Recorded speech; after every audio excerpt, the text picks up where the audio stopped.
Welcome to the Richard Sherman Podcast. Hit that sub button if you're new. We're here to give you great NFL content. Please tune in. Welcome back to the Richard Sherman Podcast, presented by our friends and partners over at Breitling. Got us shining. We appreciate you. We had the Kansas City Chiefs versus the Tampa Bay Buccaneers, a thriller of a game. But again, the Kansas City Chiefs find a way to get it done at the last second. Of course, you just see it. Inevitability. Slowly but surely, you thought maybe 27 seconds was enough time for Patrick Mahomes, but no, they took it to OT, drove the ball down the field, scored on the first drive, never allowed the Tampa Bay Buccaneers to touch the football. Mitchell, they're still undefeated. They are. This is vintage Mahomes, and this is vintage Travis Kelce, too, who had a monster game. I mean, it doesn't matter what the Chiefs are throwing, what adversity they've faced. I mean, we've seen them injury riddled at the wide receiver position. They just bring in D-Hop, fresh from the Tennessee Titans, and he looks like the D-Hop of old. Richard, we've talked about it time and time again, until someone knocks them off this mountaintop. They're the best team in the NFL, and they certainly looked like it, late in this game today. But the Tampa Bay Buccaneers gave them a dogfight. This is a team that was uber desperate, going in, looking to get a win of their own. Obviously dealing with wide receiver injuries left and right and center. And they were a lot more competitive than I think the general public thought they would be. Richard, how much did Tampa Bay surprise you in this game? They surprised me a ton. Baker Mayfield played really well. Cade Otton continues to build his case for maybe a Pro Bowl this year. Just they have to lean on him more with Mike Evans and Chris Godwin out. He's stepped up and increased his output. Sterling Shepard, 4 catches, 48 yards, really came up crucial on that last fourth quarter drive at the end of the game to get them into scoring position. Vita Vea sparked the thing off with 2 sacks early in this game. They got to Patrick Mahomes. They bothered him. I thought they had, a case early on. They were playing him well, and then he started to figure it out. He started to find holes in the defense throughout the fourth quarter. Connected with Travis Kelce a number of times, 14 catches for 100 yards, no touchdowns. But DeAndre Hopkins, they found their rhythm in the red zone, a quick slant touchdown, another touchdown on a double follow in the back of the end zone, following Travis Kelce on a drive route. It just was he does so many things that make it hard. Even when he gets banged up and he hurts himself, he just comes back and continues to be relentless, pushing the ball down the field. And then at the end, it's like nobody's guarding Travis. I don't know if he's running real routes or he's just turning around and catching the ball, but they just continue to do it each and every week. And nobody can stop it. Nobody has figured it out. Yeah, they can't. And then there's Kareem Hunt going off for over 100 yards. I mean, what's it going to take to stop this Kansas City Chiefs team? Because right now, again, this was not their best day of football. The first half was rather ugly, in fact, but they come out with a huge win here. What's it going to take to finally knock them off this mountain? Well, somebody's going to have to execute for 4 quarters, and nobody's been able to do it. You got to give Tampa Bay a lot of credit for just being in this game with the injuries that they had. 2 of the best receivers in the National Football League out. And, I'm not sure when Mike Evans is coming back, but he's a huge part of what they're able to do. And they were still able to put up 24 points on a very, very good Kansas City Chiefs defense. But I just don't know. Kareem Hunt is an underrated piece of this offense. He's been a godsend after they had the injury. He's continued to bully and just enforce his will throughout each and every ball game, like he's wearing defenses down. He had 27 carries. There are very few backs that get more than 20 carries these days. To take 27 carries and continue to run the ball well, get the game-winning touchdown in overtime, and it just seemed like they could not stop him. It was like very few times he got stopped at the line of scrimmage or behind. It always took 2 or 3 guys to bring him down, and when they didn't, he's getting 5 yards a pop. So there's not enough positives you can say about that. Another Kansas City win. Every week it seems like we're saying it was an ugly win. It was an ugly win. It was an ugly win. But they're 8-0. They have not lost a game this season. And every single time, even when it looks like they're down and out, you just know something's going to go in their favor, and they're going to figure it out and score points and get the win. And that's what they've done the entire season. The Sunday night game was a lot more interesting than I thought it was going to be. The big news of the day, obviously, was Anthony Richardson being benched for Joe Flacco. We talked about it on this show. it had to happen. There's a lot of mixed reviews about it and people saying, oh, it's a wrong decision. I don't know what you guys expect people to do in a locker room, and they've never obviously been in a locker room. Everything isn't quarterback centric. You owe it to 52 other guys to put a real product out there that can win games. You can't just tell us, hey, this guy's completing 40% of his passes. We know we got somebody on the bench that could probably move the offense and give us some juice, but we're going to keep playing him because we want to develop him and we want the future to be brighter. But we don't really care about what's happening currently. Nobody's doing that, and that's why he got benched, because you couldn't keep justifying it to the rest of the locker room. These guys are working hard, fighting their butts off every single week to win ball games, and you're telling me the quarterback who's not playing good enough and just needs more time to develop. It's he just didn't play it the position long enough. He didn't get enough reps in college. He doesn't have enough reps under his belt, and so you have to see somebody else do it sometimes. Sometimes you need to see somebody else do the job you're trying to do so that you know how to do it, how to carry yourself, how to manage games, how to game plan within games, how to game plan throughout the week, how to practice. And sometimes you're not prepared to just run, be at the front of the line yourself and be able to execute the offense. But, I mean, I thought the Indianapolis Colts defense played really well. They forced Sam Darnold into 3 turnovers in the first half. They were flying around. Nick Cross, Zaire Franklin, who's having an incredible year. I think he's among the league leaders in tackles.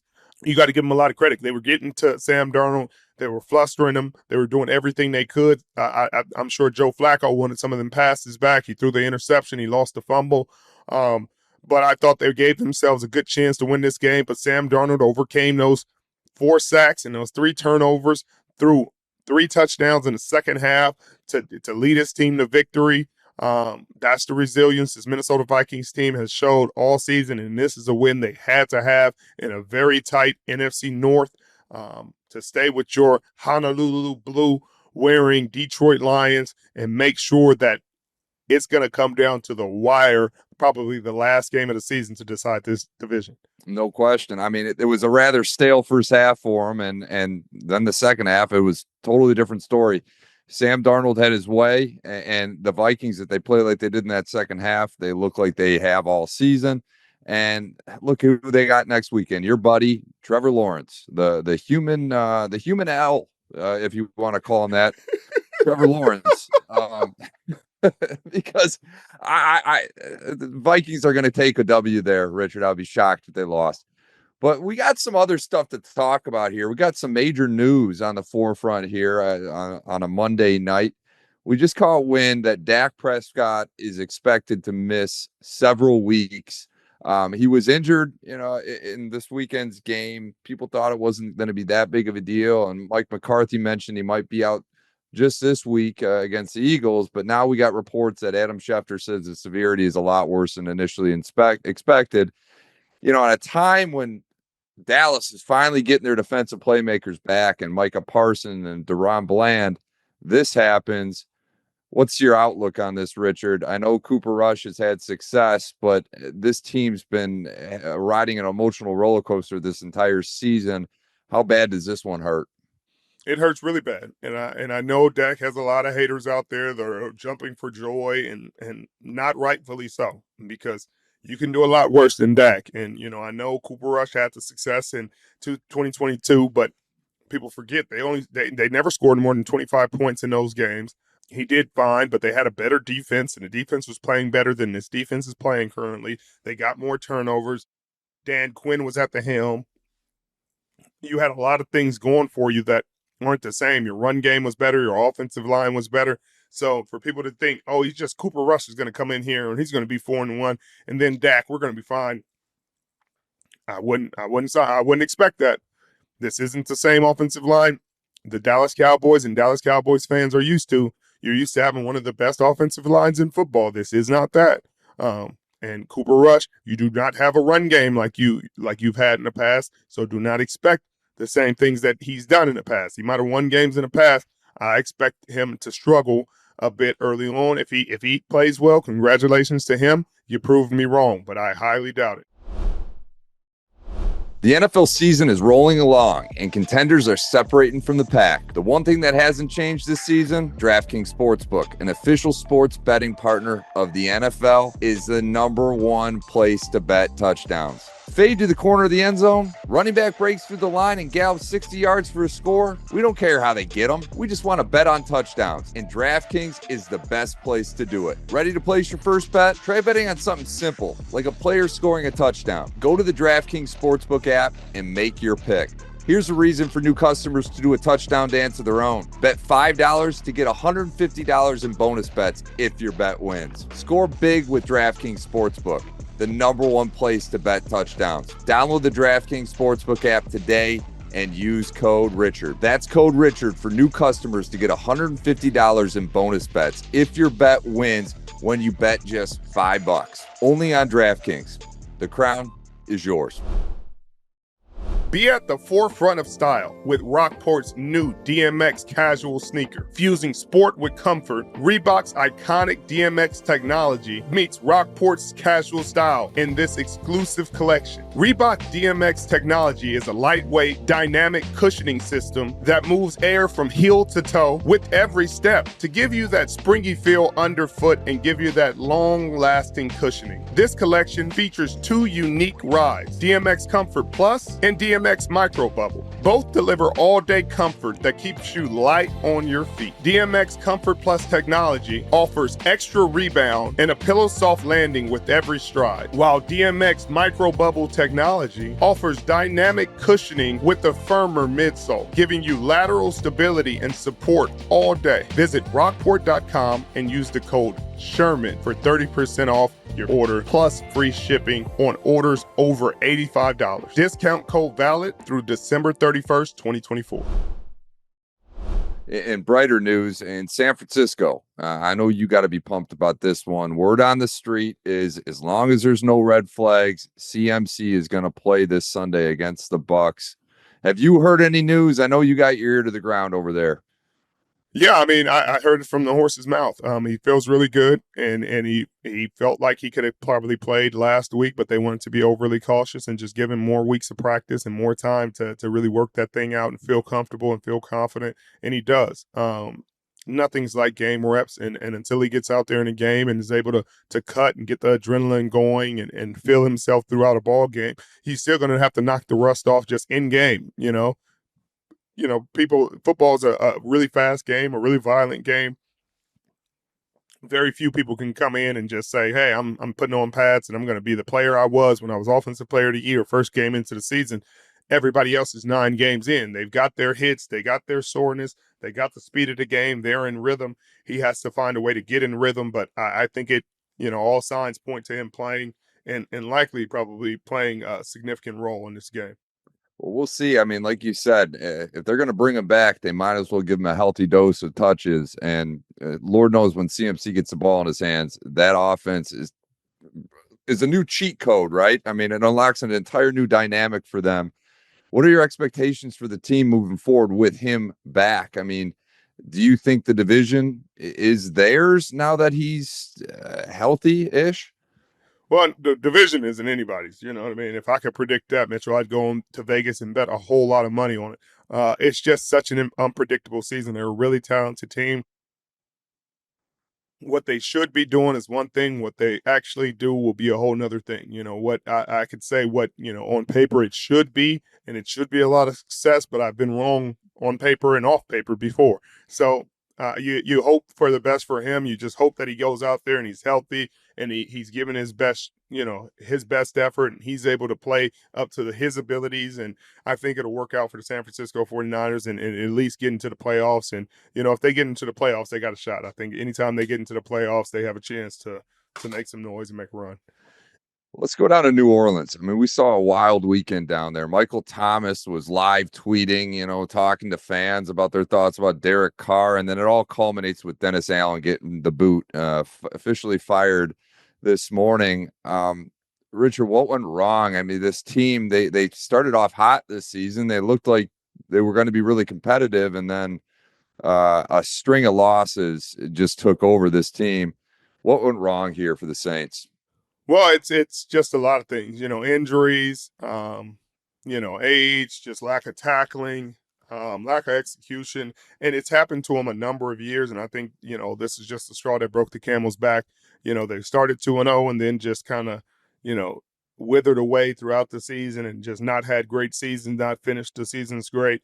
And it would look like the same old story, start off 2-0, looked really good offensively, defensively, they're making plays, and then slowly but surely, it goes away. They lose some close games, they get blown out a few times, and you're back in the same position where you've lost 7 straight, and then you lose to a division opponent who really isn't built to win right now. They're not built to win any games. They had lost Andy Dalton, so they had to go back to Bryce Young, and he's able to beat you in a 22-23 ball game.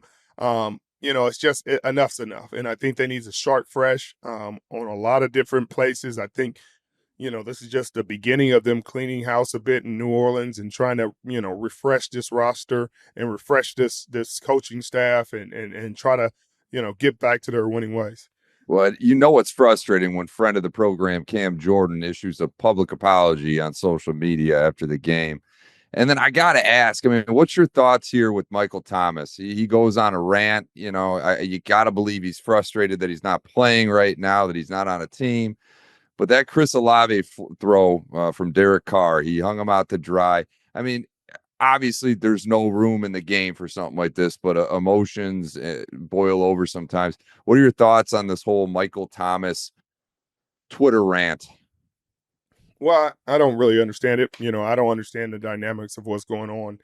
What went on and what transpired in New Orleans, clearly there was some, a lot going on behind the scenes. He hadn't played a lot, with Derek Carr, and he didn't play a lot last season, and he's been injured for a number of seasons. I think that's why he's still at home now, and the team hasn't picked him up. He's just been beat up. And I'm not sure, if his foot is still unhealthy or it's a bad knee or, it could be a number of things, but I just don't know. I don't know how I feel about, you going around New Orleans, bad mouthing the quarterback. I don't know who that benefits, and sure, if you do it in the off season, maybe you do it as a joke or something funny or, to get some publicity, but I don't even know if this is getting like followers or you're not selling anything or you're not trying to get clicks for something, but clearly he's frustrated with the state of the team and his lack of opportunity and the perceived disconnect or discord between he and Chris Olave. And I don't know. I don't think, it was an unfortunate incident what happened to Chris Olave. Obviously I don't think Derek's trying to intentionally harm anybody. It was a bad ball. But quarterbacks throw bad balls all the time. I've already said many times that I think quarterbacks should be fined for balls like that. You always find defenders for doing their job when you're throwing guys into their coverage, and you gotta make a play. You gotta dislodge them from the ball, or at least attempt to. But I don't know. I think he's entitled to do whatever he wants to do, to say whatever he wants to say. He played some great years for that franchise, put up a lot of great numbers for that team. So if he wants to go out there and badmouth the quarterback, more power to him. Let's talk a little bit about Saquon Barkley. We brought it up yesterday on the podcast, and this guy is just an absolute freak of nature. Everyone knew he was an uber athlete, but to look at him now when he's in this free-flowing offense with the Philadelphia Eagles, it's a thing of beauty. He's got 157 carries for 925 yards on the season, 6 touchdowns, a couple receiving touchdowns as well. And Micah Parsons is now ripping on the New York Giants. He says on his podcast, the Giants did not appreciate him, and now the rest of the league is facing the consequences of the Giants' stupidity. Players come and players go. The team logo is always going to be what fans inevitably root for in the end. You've seen it, but how do you feel about fans burning Saquon's jersey in front of MetLife over the weekend and just fueling this fire for Saquon? I agree with him. It's idiotic. It's idiotic. Fans burning jerseys in general is the stupidest thing in the world to me. You paid so much money to get this jersey, and now you're burning it like the guy abandoned your team or he did something to your family. Like, the guy wanted it with all his might to stay with the team. The team said, we don't want you. Other teams said they wanted him. And the fans are, mad at him. Be mad at the organization. Go burn your season tickets or something and don't come to games. Stop buying season tickets and make your point. But don't be mad at the players. Fans only understand that it's a business from one side. They understand it's a business when players are getting cut or traded or moved on from, or, oh, man, you're not playing up to your contract, so I get it. We should cut you. It's just a business. But when players do what's best for them, or when they're forced to move on and go somewhere else and play for another team, then the fans don't understand it's a business. They're like, oh, you're going to that team out of spite. No, I'm making the best business move for me and my family and my career. And Saquon made the best business move, and it's showing on the football field. He's having one of his best seasons ever. He looks like a fantastic running back, like an all-pro, and fans are sitting there like he shouldn't have gone to the Eagles. Like, for a team and a team to say, I don't want you, I'm not thinking about that team when I make my next decision. Y'all have lost y'all damn minds, and y'all need to think about that in your own lives. Hey, we got fired from a job.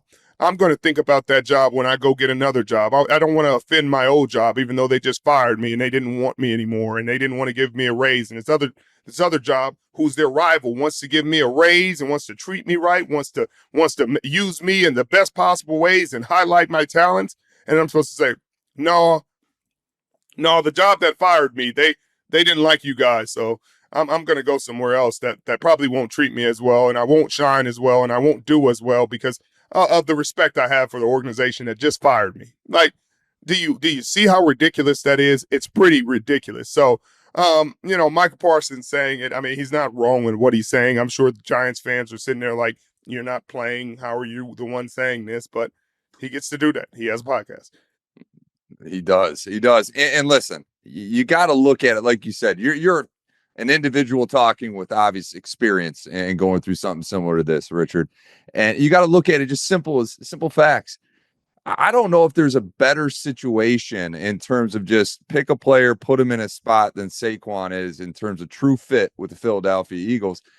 He's not new to this league. He knows exactly what's going on. And he saw, hey, I can line up in the backfield with Jalen Hurts and have A.J. Brown and Devontae Smith to work with as well. It's the perfect pairing in Philly. It makes all the sense in the world. It sucks for the Giants fans that he went to a division foe.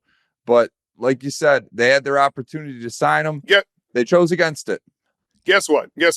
You don't want to see him in another uniform, then sign him. Exactly. And if you don't sign him, then get ready to see him in another uniform and don't be mad at which one he puts on because you didn't want him. And when I saw, look, this is what ended it for me and just arguing with fans about burning jerseys. When I saw New England fans burning Tom Brady's jersey, I said, oh, this world has lost its damn mind. This man, like, if you're burning that jersey, then nobody's safe. Nobody in the damn league is safe because you burning Tom Brady's jersey after everything he did for New England. Y'all have lost your damn minds. And if you think I'm lying, Google burning Tom Brady's jersey, and I guarantee you'll find it. Like, that's how ridiculous these fans are. No matter how much you do for a franchise, no matter if you brought them 6 rings like Tom did, took them to 10 Super Bowls. When they get rid of you and they say time is up and it's time for you to go on, then they're burning your jersey, not appreciating what you did. And obviously the fans cheered when he came back to the stadium, to Gillette, and they retired his jersey to the whole ceremony. But in the initial reaction, they should have been framing the jersey. Mitchell, you don't burn that jersey. You know how dumb that looks? Like, no matter what you feel, 12 Tom Brady New England Patriots jersey, like, that's historic. That's the GOAT jersey. And so but that's something that needs to stop. Fans, stop burning damn jerseys. Stop buying them if you're going to burn them. Like, just stop buying them. But just write on the shirt or something. Exactly.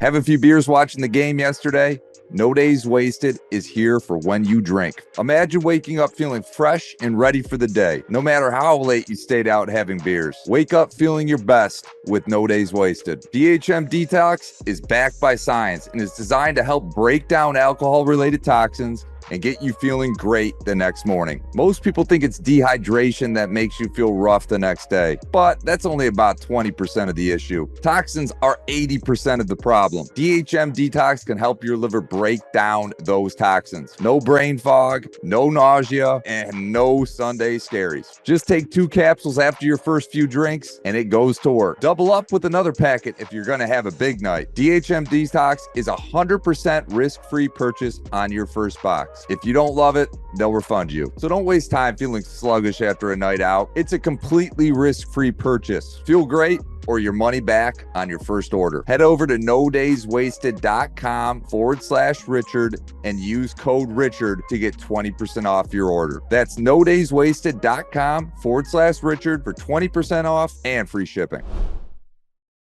Well, Richard, I want to talk a little bit about my Detroit Lions here. We talked about them a little bit yesterday, but speaking of dumb comments, Elgton Jenkins from the Green Bay Packers had a little tagline this morning: the team that executed won, not the better team. What are your thoughts on that? Because I call straight up BS on that. Or what? What? I mean, what? Mitchell, I had to find it, burn Tom Brady jersey so that people can see it because it was so stupid. But what? And I think Elgin Jenkins is a good player, and he played in multiple positions for the Green Bay. Just stop it. This team just went to the NFC Championship game. They're 7-1 for a reason. They're the best team in your division, and I think Minnesota's the second best team. And so I think Green Bay's the third. So I don't know how you can say that. You guys lost to Minnesota. You just lost to Detroit. Like, when have you been the best team, the better team? Like, I don't know. I don't know how and I don't even think that's a call out. I just don't think it's true. And I don't even think he believes that. And I don't think his teammates believe it. Or maybe they do, because sometimes you get, when you're in football, you believe things that aren't always true, because that's how you have to be in the National Football League. But I don't know. I think Detroit was the better team and they won. Richard, let's move on to the buy or sell segment. We got some good ones here. Let's stick with the Detroit Lions. I'm going to ask you simply, you buy or sell my statements. Let's start with the Lions. The Detroit Lions will be the number 1 seed in the NFC. Are you buying or selling that?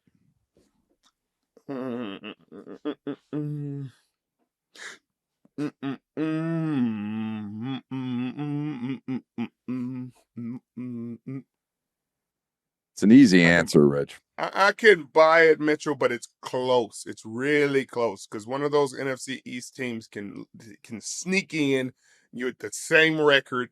I think both teams, they get a couple L's somewhere down the line. They're going to find a couple losses, but I'll buy that. They're playing really good football right now. All right. Now, obviously, with CMC coming back, Jordan Mason may or may not be out of a job. But that being said, he obviously showed that he can be a starting running back in this league. It is my belief, Richard, that he will find a new starting role somewhere next year. Are you buying or selling Jordan Mason as a starting running back in this league next season? I can buy that, but the league is so weird, especially about running backs. They'll see a guy run and be having a season that he's having, or having a season Derrick Henry's having, and then Derrick Henry was a free agent and nobody was really checking for him like that. And so then you got GMs afterwards saying, maybe we should have took a second look at Derrick Henry. Like, what are we talking? Take a second look at him. He was having a Hall of Fame career, and he had what are we doing? And then you let him go to Baltimore? But yeah, I think he'll have an opportunity. I think a team will allow him to compete for the starting job. I don't know if somebody's going to give it to him outright. And I don't know if he's totally out of a job right now. I think he'll still get some carries. I think, they'll trust him more than they did last season, even with CMC. Maybe you see some pony with 2 running backs in at times, and even putting more pressure on the defense and more creativity from Kyle Shanahan. Taking it to Jacksonville, Trevor Lawrence, we already talked about him, but you see the disaster of the season the Jacksonville Jaguars are on right now. It's only a matter of time before Doug Peterson falls victim to this coach firing that is going on. Jacksonville will fire Doug Peterson by the end of the season. Buy or sell? I'll buy it because that's just what the fans are calling for. That's what everybody's calling for. They likely will lose to Minnesota and they'll fall to 2-8. It's hard not to fire the coach that's 2-8, but it's funny how these records go, and they give quarterbacks credit for wins, and you say when quarterbacks win or when they get to the playoffs, they're like, man, that quarterback got our team to the playoffs. He did so great. But then when they lose games and they only win 2 of their last 16 games, then they're like, why are all the losses and wins on the quarterback? It's like, well, you gave him credit for taking you to the playoffs when it wasn't just him taking you to the playoffs. There's a lot of factors, defense leading the league in turnovers and things of that nature. But then when it goes the other way, you say that's not on the quarterback. It's on the coach or it's on the defense. And the defense isn't playing great, but the last game they didn't play bad. They played good enough and gave you a touchdown. But, of course, you throw an interception to lose the game. That's kind of on the quarterback. And so, you can fire Doug Peterson, but then the excuses just continue to mount for this team because then you bring in another coach. I don't think Ben Johnson takes this job. I know everybody's like Ben Johnson. I don't know if he takes the Dallas job. I don't think he takes the Jacksonville job. I definitely don't think he takes the New Orleans job. I don't know where he goes, but I know they're going to be feeling like they can just get a Ben Johnson type, and they have weapons on offense. They have a lot of things, and of course they think he can fix, Trevor Lawrence, and he can get the most out of him. But then they're going to be, if they don't win again, they're going to just be calling to fire him, and nobody ever wants to just accept that maybe the guy isn't the guy, and you're going to be handicapped because he's going to cost you $55 million. So back to buy or sell, I'll buy that because they got to blame somebody. And for all the gamers out there, get ready because Call of Duty is back. Forced to go rogue, hunted from within.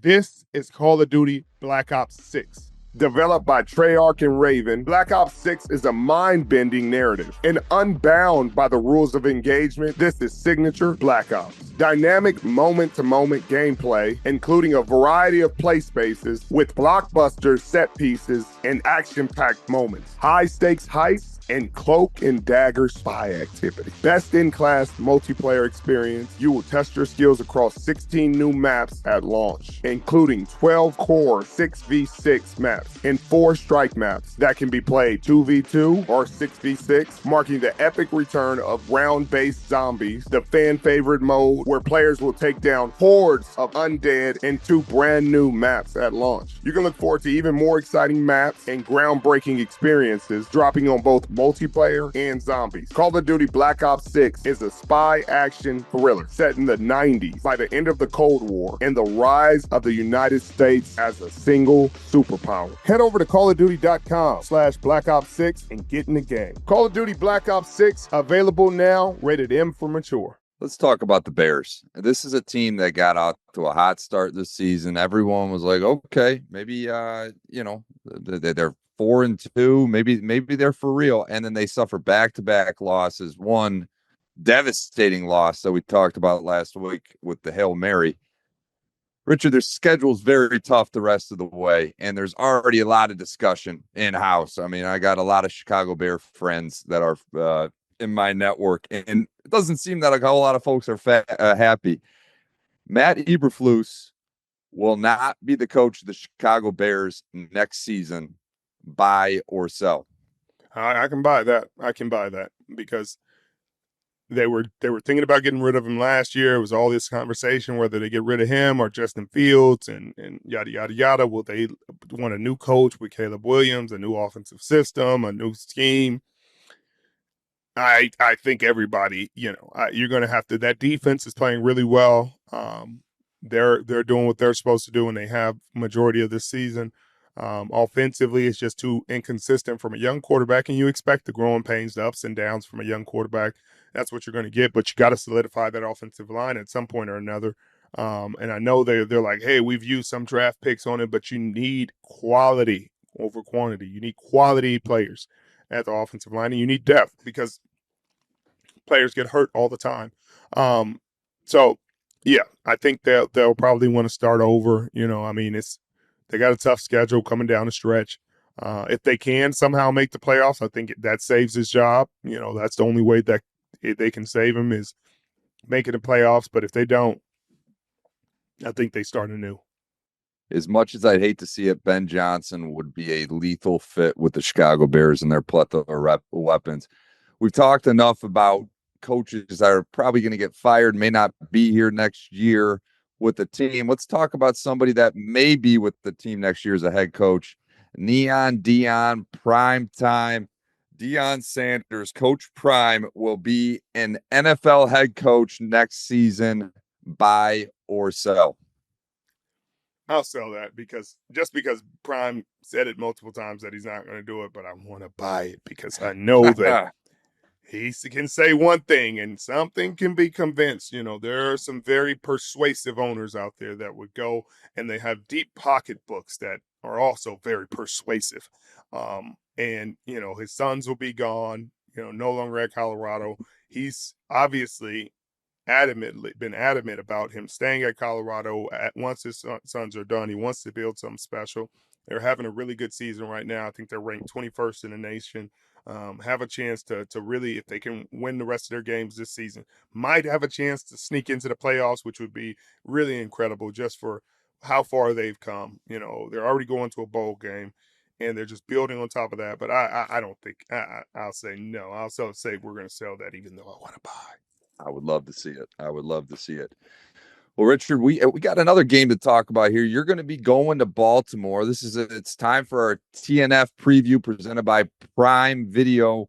The Bengals are going on the road against the Baltimore Ravens. This is going to be a huge divisional matchup. Baltimore is favored by 6 points going into this game. Joe Burrow already said, get your effing bodies right, get your minds right. It's a big one on Thursday. Richard, what are you looking for in this game? You got to be pumped to be in the house for this one. Yeah, I'm really excited. Last year unfortunately Joe Burrow got hurt in the game that we had, same exact game. He hurt his thumb and was out for the remainder of the season, so it wasn't the game we wanted it to be. But of course, this game, the first game was a shootout, 41-38. This one, of course, will be a defensive game on Thursday night with not a lot of scoring or something like that. Watch. They're going to run Derrick Henry a ton. Joe Burrow is coming off a 5 touchdown performance. So, of course, he throws for 1 in our game or something. Watch. Yeah, this is a division game that Baltimore has to win again. They're 6-3, but they've used their get out of jail free cards already. They're mulligans of sorts on losing games to the Browns and the Raiders. They cannot lose any more of these kind of games to teams that aren't as talented as they aren't as good. And divisional games are always tough. They're at home. They're 6-point favorites.